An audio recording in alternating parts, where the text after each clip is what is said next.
Hi everybody, this is the football the amazing, spectacular, terrific, the great one, the people's champion, your host, and this is another episode on the insane asylum known as WFAN. They're coming to take me away, ha-ha, they're coming to take me away, ho-ho, hee-hee, ha-ha, to the funny farm. Now, before we get into this video, you need to hit that subscribe button. You want to have a couple laughs, and you just want to sort of, laugh at me, hit that subscribe button. We're going to talk about WFAN again. Now, I would mention a couple things. Joe Benigno, they brought him out of cryogenics or the nursing home or wherever they brought him out. He does a weekly program, does a weekly spot on Tiki and Evan and Tiki. It's been interesting. They had to bring him in there to liven it up a little bit. This is actually one of the lesser, crazier shows on the fan, Evan and Tiki. Because Tiki's a little more reasonable, and so is Evan. But Joe, he went from the nerves hospital to the nursing home, So just so you know. Now, another thing before we get into this video, a little update on you from me. I've been going at the WFAN really since the summer. And one of the things I've been saying on here and on the Baseball Hut too is that I've been goofing on the fact and pointing out that WFAN, a lot of the personalities on the fan, do not make fun of one of the morning hosts there, Boomer Esiason. And now, the last 2 weeks, they've been doing it.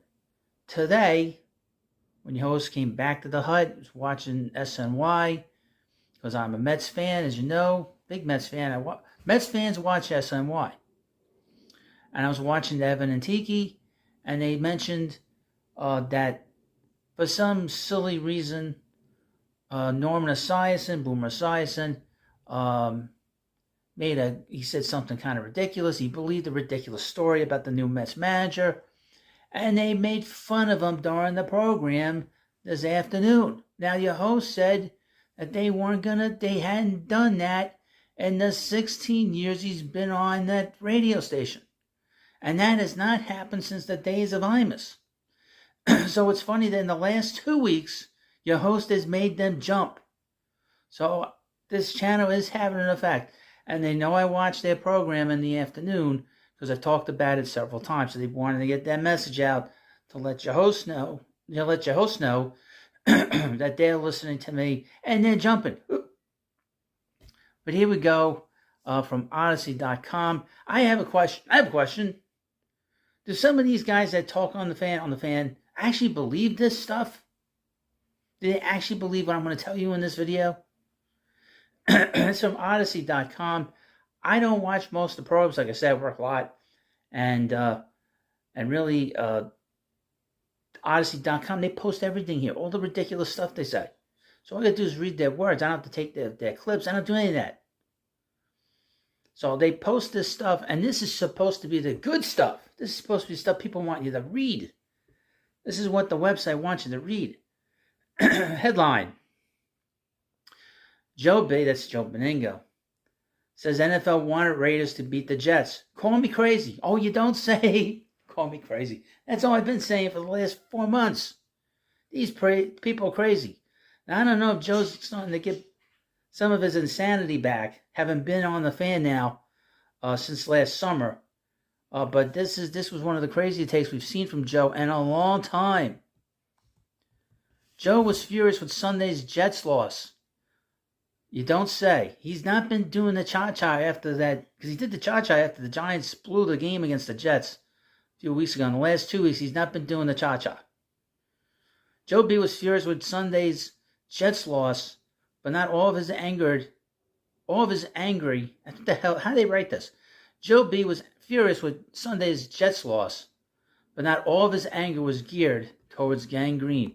Well, let's see. The team doesn't have doesn't really have a quarterback. The coach is sort of no leadership there, and the offense has pretty much killed this team week after week, and they have a great defense. During his weekly spot with Evan and Tiki on Monday afternoon, Joe, live from the nursing home, called out the league, believing that the NFL got the result it wanted on Sunday with the Raiders coming out on top. Quote, "You're telling me the Raiders last night, 3 penalties the whole game, the Raiders with the pressure, the Raiders got 3 penalties? The Raiders are known for getting penalties. The Raiders with the pressure the Jets put on had 1 penalty all night," Joe said, before noting what he thought to be a TV broadcast that was too pro-Vegas. Quote, "Can they kiss Antonio Pierce's rear end any more than they did? It was like watching a Raiders infomercial." Oh my God.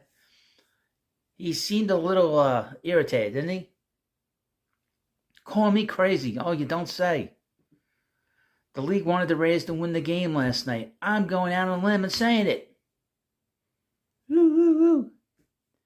Tiki wanted to know why the NFL would want the Raiders, who came into the game at just 4-5, to win, and Joe was eager to respond. Okay, let me read you this because this makes no sense.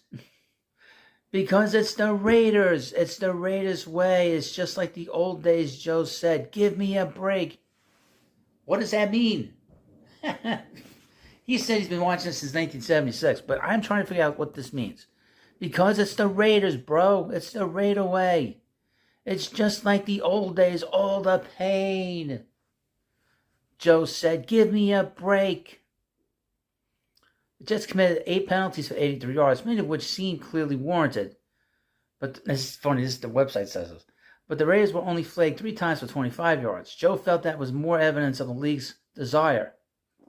I don't trust it, and I mean now he's basically accusing them of rigging the game. "I don't trust the officials in the NFL. Sorry, I don't. The officials have got too much control of the game. The league wants the Raiders to be good. They want Vegas to be a place to come." Now, the Raiders just fired their coach. Their coach, who, by the way, the rumor is that he traded a player. Get this. The former coach tried to trade a player that his wife, this is the coach's wife, was attracted to. Just think about that. So this is a situation there with the Raiders. They've been a big mess for a long time. But I can understand why Joe's thinking this, because obviously they want Las Vegas to be the place to be. Las Vegas is also going to be the place of the Oakland A's, or the Athletics or whatever, the Vegas Athletics. But Joe has been deranged all the 30 years he's been on the fan. And this probably takes the cake. It doesn't take pie. It takes the cake. His rationale, because it's the Raiders. The last part would make more sense.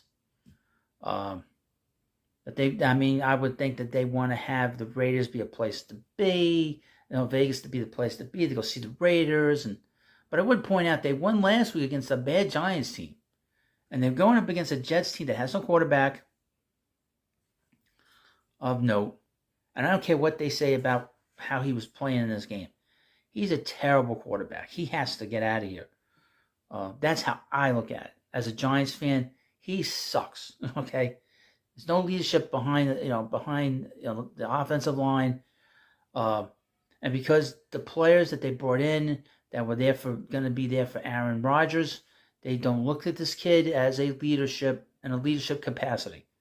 He's just holding the place warm until Aaron Rodgers comes back next year.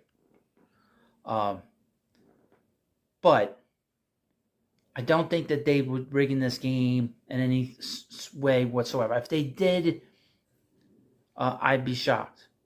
But I would mention that, and this is all from Greg Giannotti, he has said many times that a lot of the guys and ladies that work at the fan, are always gambling, always spending money, always putting bets down. So maybe Joe had money on the Jets and he didn't win any money and he's pissed off he lost a lot of money. That's a possibility. I'm not saying that they have this gambling problem. The only person that mentioned that was that guy in the morning, that crazy guy, that really crazy guy, Greg Giannotti in the morning. So I'm not saying it. He said it, and he said it for many years. So maybe that's the problem here. Maybe Joe lost some money on the game. Who knows? But this channel and the Baseball Hut 2 are doing great things here. We're making the crazy people jump. It didn't take much to get crazy people to jump, especially one that's in the nursing home like Joe Beningo, who's not only talking about the pain, but he's talking about proverbial pain. He's in these places with the actual people are in pain, or people say that they're trapped there. Say, I'm trapped here. Get me out of here. Well, let me know what you think about this video. And this is another episode of the Nervous Hospital, known as WFAN. Subscribe. They're coming to take me away, ha ha. They're coming to take me away, ho ho, hee hee, ha ha, to the funny farm.